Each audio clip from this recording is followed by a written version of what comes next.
My name's David Wise. I spent 28 years with the Alabama Department of Corrections. I've worked everything from work release to death row. I started my career at St. Clair Correctional Facility. I moved on to Limestone, worked my way through the ranks of sergeant, lieutenant, captain, deputy warden, and ward. I was warden at St. Clair when I retired because I wound my career up where I started it at St. Clair.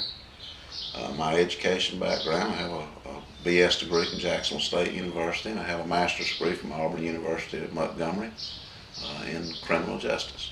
What a successful prison system looks like is one that has proper staffing, proper funding, has the support of the Alabama legislature and the governor.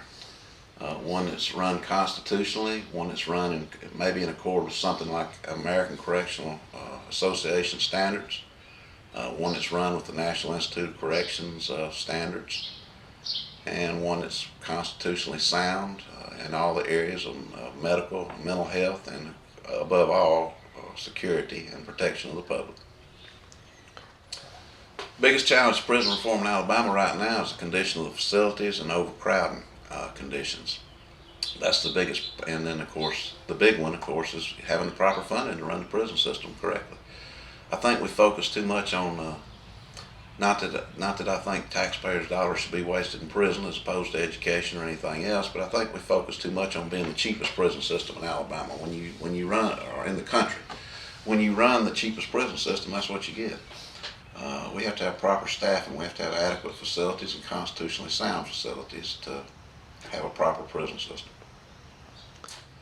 Okay, who's responsible for fixing the people in Alabama's prisons? Number one is the state legislature to address the issues at hand, to give it proper funding, to fix some of these outdated facilities, to make sure that the mental health areas are addressed, to make sure that there's adequate funding for medical conditions, and to make sure there's adequate funding to hire and train proper staff to administer these prisons and pay them a decent wage.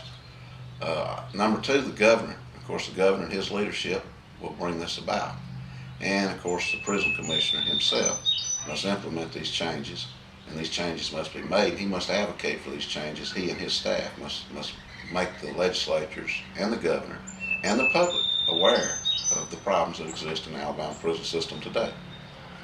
Okay, what Alabama should do about the problems in the prison system is, number one, make the public aware that there is problems and the problems exist. Make the public aware that this is an issue that does affect them, even though many people in the public don't think that.